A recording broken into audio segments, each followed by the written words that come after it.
E3 has come and it has gone, and to be honest, while this year's convention wasn't as crazy as last year's with its big game announcements and such, I still felt that there was quite a bit of cool things to come out of it. A new God of War game, Horizon Zero Dawn, Zelda Breath of the Wild, and friggin' Crash Bandicoot HD remasters. I'm proud to announce that we work with our partners at Activision. We're going to bring back the original Crash, Crash 2, and Crash Warped, fully remastered from the ground up for PlayStation 4. OMG, yes, please, I want this so much. Oh, just give it to me now. Give it to me now. Sony wins. But to be honest, these were all games that we kind of expected were going to be there. Minus Crash Bandicoot, at least. However, there was one game that just surprised everybody. And that game, of course, was Resident Evil 7 Biohazard. When they made this announcement, I was watching both the Twitch livestream and my Twitter page, and good lord, the moment that logo appeared in the trailer, I swear just about everybody's mind was absolutely blown away. The feed was literally blowing up with hype. Personally, I had this sinking feeling that Resident Evil 7 wasn't happening at all. I mean, there was rumors about it, but nothing really concrete, nothing leading us to believe that it would be released this soon by any means. So when that release date was shown, I was absolutely surprised. Or at least I would have been if dang Kotaku didn't release an article about the game literally a minute before the stream got that far. Thanks, Kotaku. Thanks for spoiling it for me. Ugh. Despite all this information though, the latter half of the information got me even more excited.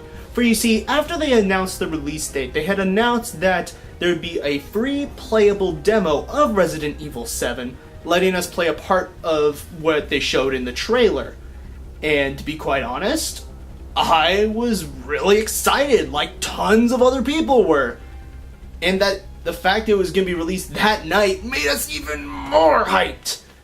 And so after hours, and hours, and hours, and hours of hearing nothing on PlayStation's end, we finally got to play Resident Evil 7 Beginning Hour. And now, you're all wondering, how was it? Well, how about I show you? Right from the get-go, we are sent straight into the scary stuff.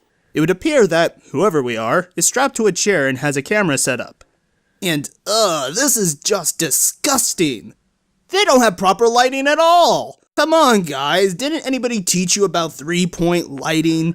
You're never gonna make a good hostage film with that setup. But it's not like I would know anything about making those. Don't call the cops. Oh hey, looks like we're not alone. Come on bro, let's get out of this place. It's a little too spooky 5 me in here if you know what I'm saying. What was that?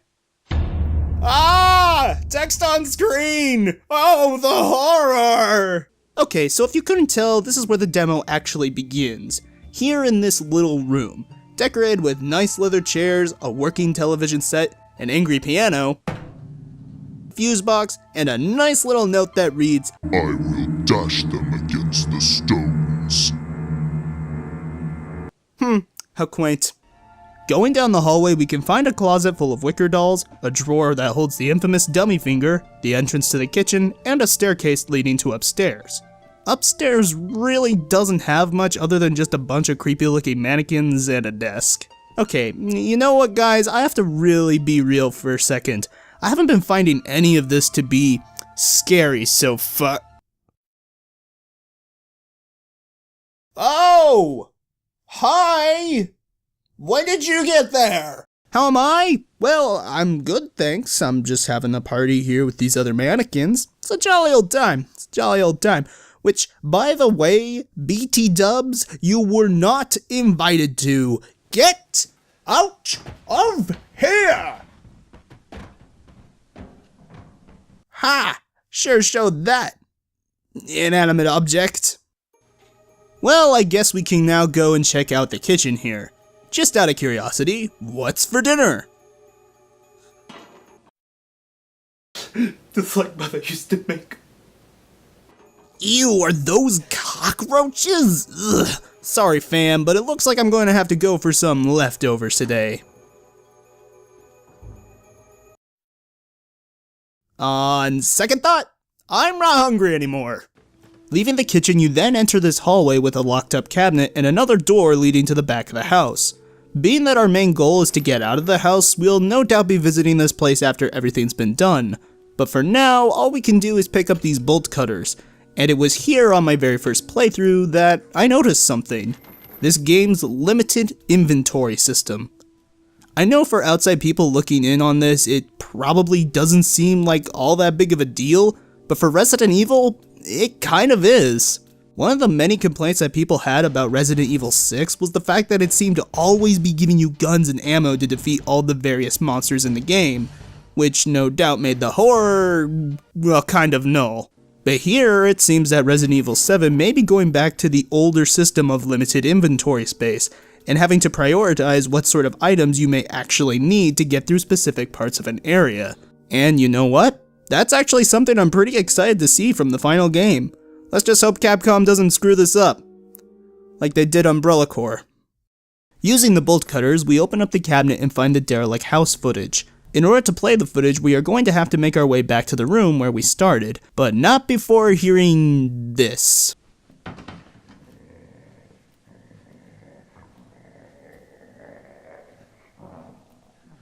So we play the house footage, and it's here that we get a memory of the past.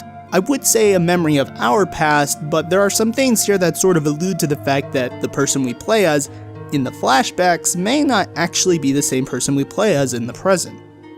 In the past, we play as Clancy, a cameraman going to the house with his two co-workers to shoot some sort of ghost film or something. You and the two other guys enter the house, and while you go about the house, our good old friend Andre here informs us of the house's backstory. Farmhouse, missing family, foul play suspected. The usual. So, Hillbilly Joe and his family go missing. Not hillbillies, the Bakers. Jack and Marguerite Baker. And they were quiet, not backward. A lot of bad rumors about their son, Lucas. Bad seed, apparently. And then he just randomly walks away, casually, down the hall. Yeah, he's dead. There's no way around that. He's a goner. Once you and the other guy notice Andre's disappearance, you start to search the house and go after him, but not before seeing this. After that, we find our way into the room with the television, and also find a secret, pulley, lever, latch, switch. What do you call this exactly? You pull the thing and it reveals a secret passageway where you could go down the ladder. Okay, wait. Stop. Pause the video. Stop the presses. How in the ever-turning world can Clancy possibly be filming this? I mean, up until this point, I can kinda see how Clancy could be using a camera to get some footage. But, I mean, this? How the heck can a man with two preoccupied arms ever possibly carry a camera whilst climbing down the ladder? You know what? I'm gonna leave that one up to you guys to decide. Seriously, go into the comment section down below this video and give me your best theories on how Clancy's able to get this exact shot. Oh, and make sure it has something to do with the dummy finger. Because why not?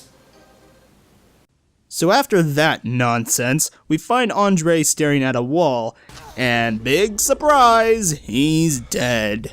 Oh, sorry, I meant... Ah, no, he's dead. Well, what happened to his eye?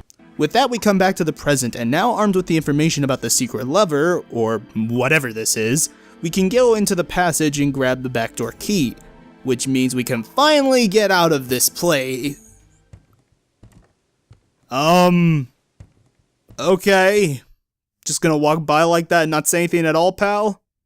You know that's rather rude, don't you? Whatever. I'm just going to go to the back door if you don't mind me. Welcome to the family, son. Oh, sorry, I meant. So after Captain Falcon over here gives us a good punch, we are then back at the cutscene that we started the game with, where we can see everything else play out. This dude gets killed, Clancy is surprised, and then we get this lovely face. And, well, that's the demo. Or at least, part of it. The route I took you guys on was pretty much what you would probably end up doing if you picked up the game right away, but there are still other things that I have yet to go over, such as how you can get an axe and access the attic. But for now, I'm just going to leave those secrets in the dark for you guys to find. Or to just search up one of the thousands of videos on them. Doing some of these things allows you to get 2 other endings involving the phone in the attic. Other than that though, that's pretty much it. Overall, my experience with this demo was pretty good. For what it has, I think it did a pretty good job at showing off somewhat of what Resi 7 is going to end up being like. And you know what? I think it's going to be great. The demo runs smoothly at 1080p 60 frames per second, and the control layout is simple and easy to understand.